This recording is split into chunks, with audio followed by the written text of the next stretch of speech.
Peace, love, and empowerment, beautiful people. I pray that this video finds you well and that you are out here achieving goals and getting the job done. LJ the Peacemaker here. Need peace? I got some, and I'm willing to share.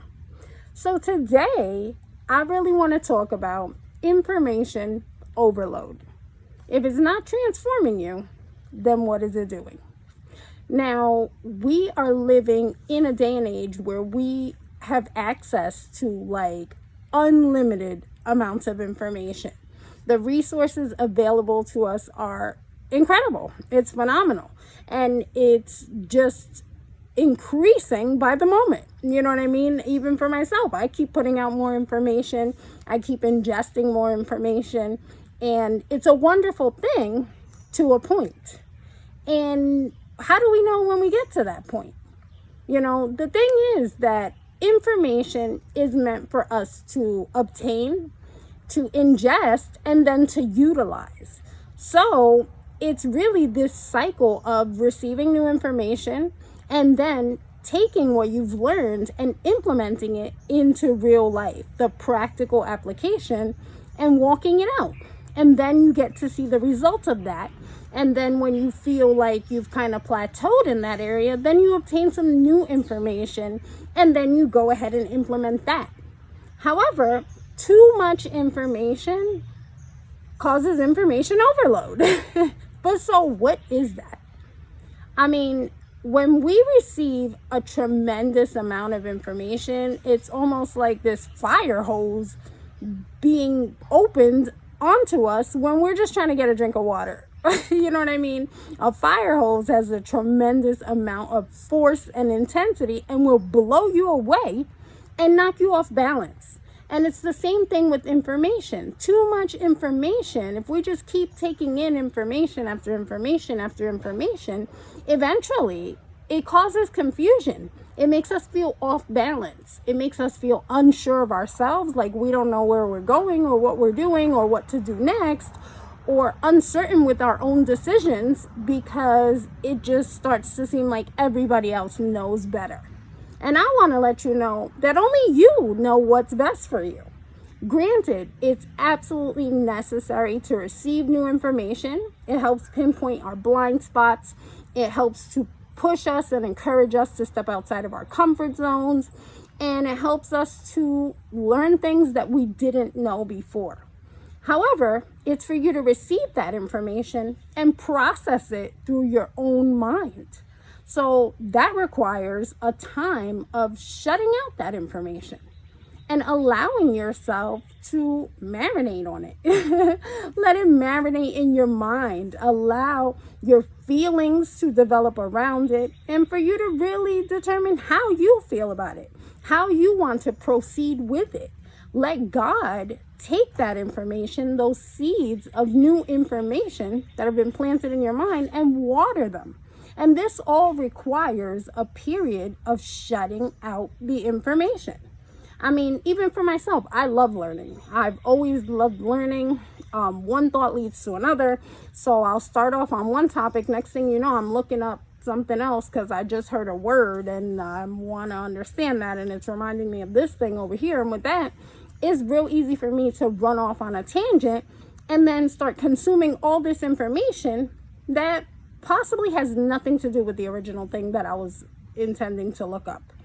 But the point is, I obtain a lot of information, I write a lot of notes, and then I go through periods, weeks upon weeks, where I shut out the world. Because it's like, okay, now it's time for me to hear my own thoughts. I've done my due diligence to understand what everybody else has got to say about it. But now let me understand how I feel. Now that I've gathered information and I've amassed this understanding from various other sources. Because I mean, scripture says that he who is wise has many counselors. And that doesn't mean that people are telling you what to do. It just means that you're gathering various perspectives. And that's important, you know, because we're looking at things from our perspective. And it's important to see other perspectives to make an official decision. But that's what we have to recognize that we're doing. We're gathering information from varied perspectives to expand our own perspective, so that way we can make an informed decision. But ultimately, the decisions are ours. And to make an informed decision, we got to shut out the noise and allow ourselves that time to process and to remember that we're the captain of this ship. We're the driver of ourselves and of our lives, and we have to own that. So no matter what somebody else says, or no matter how much of an expert they appear to be, they are not the expert of your life. You know you. You have to live with you. You are the one who has to live out the consequences of the choices that you make. So ultimately, you are the boss of you. And it's for you to own that and recognize it, and know that this information that's being shared with you, most of the time, it comes with an agenda. Whoever's sharing it has an agenda. Even here for myself, I have an agenda.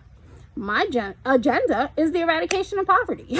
That's why I'm sharing these messages, to help to uplift you, to up-level you, and to shift the collective consciousness so that we live in the abundance and in the greatness, the godhood that is our birthright. But that's an agenda that I'm pushing. You know what I mean? And so it's important for us to understand everybody has an agenda. Everything comes with an agenda. And so we have to be able to perceive what is the agenda. And primarily in the society that we live in, this capitalist society, everybody's selling something. So a lot of times, in order to get you to buy something, it has to be presented in a way as to where something's missing from you. You need this thing to be complete. And so a lot of the information that's being shared with us is being shared from that angle to make us feel like something's lacking in our lives, like we're missing a component, and what they have is going to fill that void for us.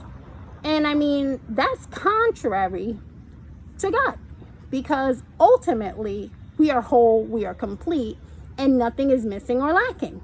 And really, that's the poverty perspective that I'm doing my due diligence to eradicate, because nothing is missing from us.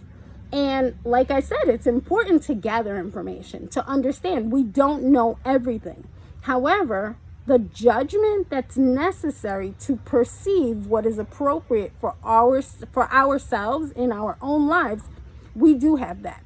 And that is the main thing that we have to hold firm to, recognizing that as long as we got that, then we're in our right mind and we're leading our lives in the direction that we desire for it to go. Because things will constantly pull us off course, and things are constantly intending to push their agenda. And granted, there's nothing wrong with people trying to sell you their products. You know what I mean? That's what life is all about. We all have a skill. We're all sharing our gifts with the world, and we're using it to sustain ourselves, to earn a living.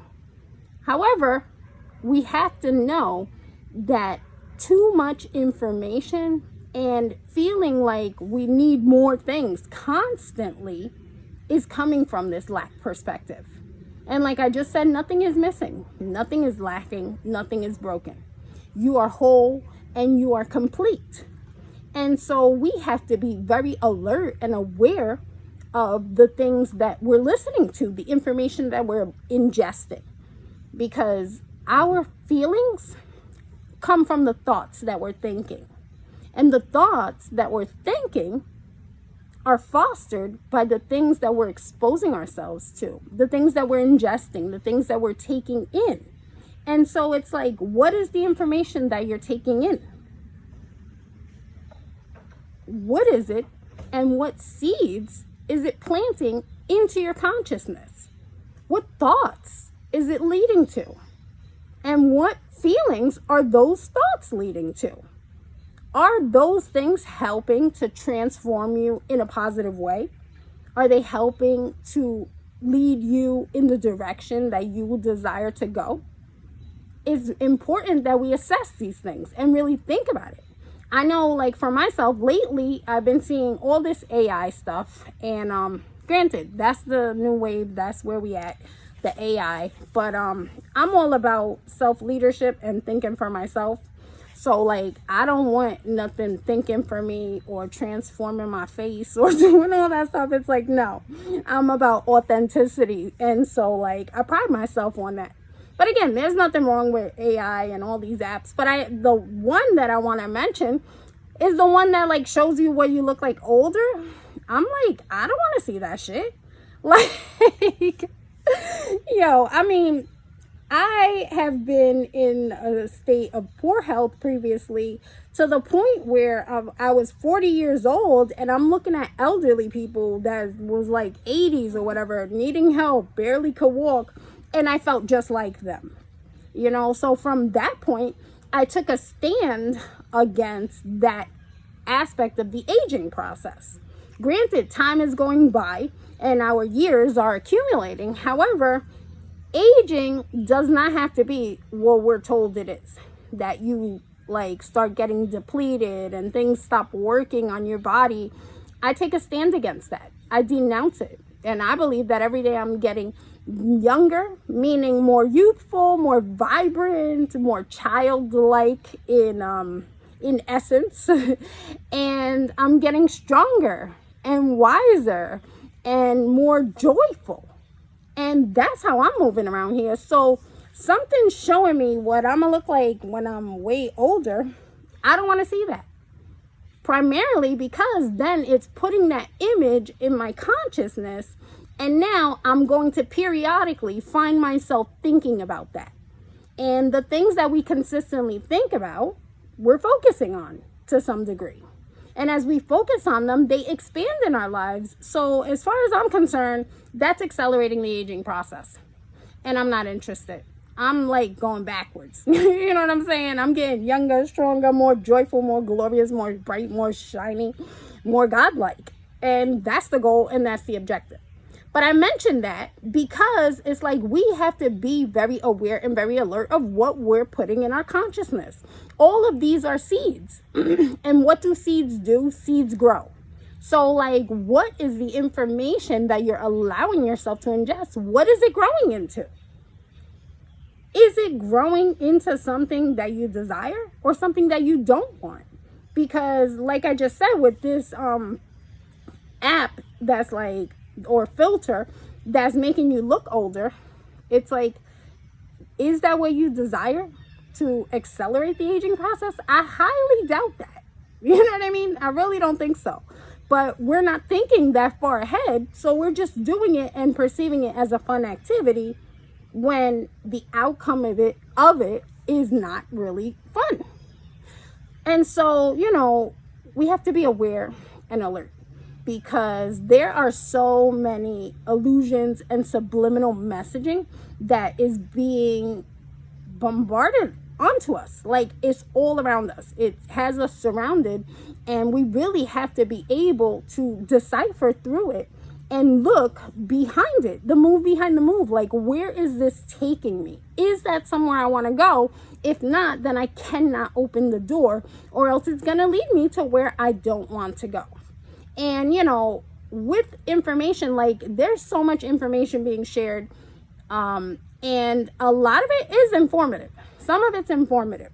However, I see some stuff and I'm like, okay, that's interesting to know that this is what's going on, or the government's doing this, or this is what's going to come next. But how's that making me feel? Do I feel empowered? Am I enlivened by it? Now, do I feel like, all right, I'm ready to go on and take out the world and really fulfill my purpose and my destiny? Or is it making me feel scared? Like, if that information is making me feel scared, then I don't want it. Because fear is a normal part of life. I don't need to feed myself things on purpose that are going to make me more afraid, because then that becomes a primary part of my consciousness. And we're trying to limit the fear or learn to navigate fear effectively, because fear comes up. It's one of our natural feelings. It's not for us to create the fear or expose ourselves to things that are feeding or seeding these dark places in our mind. Because a lot of times this information is opening up this gateway into our mind. And now we're periodically thinking of these things that are bringing on these dark feelings that are causing us to vibrate in a low place. And like begets like. So if we're vibrating on a low frequency in a low place, then low things come of that. And that is not the goal or the objective. So it's for you to recognize that you're the boss of you. We got to decipher through all this information, and we also have to take these periods of turning it off, because ultimately too much information will lead to information overload, which feels like anxiety. It feels like confusion. It feels like you're not sure of yourself, who you are, and where you're going. You have to be able to trust in your decisions, to move boldly and confidently. And that only comes from practicing those things, practicing making decisions, making a decision and riding with it, walking it out, implementing it, and as we're obtaining information, we're in the receptive mode. But as we're implementing, we're in the doing mode. So we have to understand that there's a time and a place for each of those aspects. And both of those components are necessary for growth and to move us forward. So gather the information, then turn it off, then walk it out, and then repeat the cycle. So you continue to grow, to blossom, to bloom, and be aware of what you're taking in and what seeds it's planting in your mind. Because if it's making you feel afraid or anxious, or like you're not good enough, or they're better than you, or they know better than you, then it's not to your benefit, and it's not offering you the transformation that you desire, nor is it equipping you to fulfill your purpose in a powerful way. So that's what I got to say. Now, with all that being said, we were all born to be self-leaders. And I would love to send you the Lead Yourself workshop, which is a workshop that I put together earlier this year, because 2023 is the year of leadership. And we were all born to be self-leaders. And so in this workshop, I really share with you the skill set and the mindset to really beginning to lead yourself. It talks all about trajectory, frequency, momentum, and support, which are 4 pillars in being the self-leader and really steering this life. I would love to get that into your hands. So email me at ljthepeacemaker7@gmail.com and I'll send it right over. I thank you so much for your time. I love you so, so much. And remember, if you have a bucket and you put a drop in it every day, then it will inevitably overflow. So make sure you're putting those drops in that bucket every day, because your overflow is guaranteed. LJ the Peacemaker, eradicating poverty one thought at a time. I'll talk to you soon. Peace.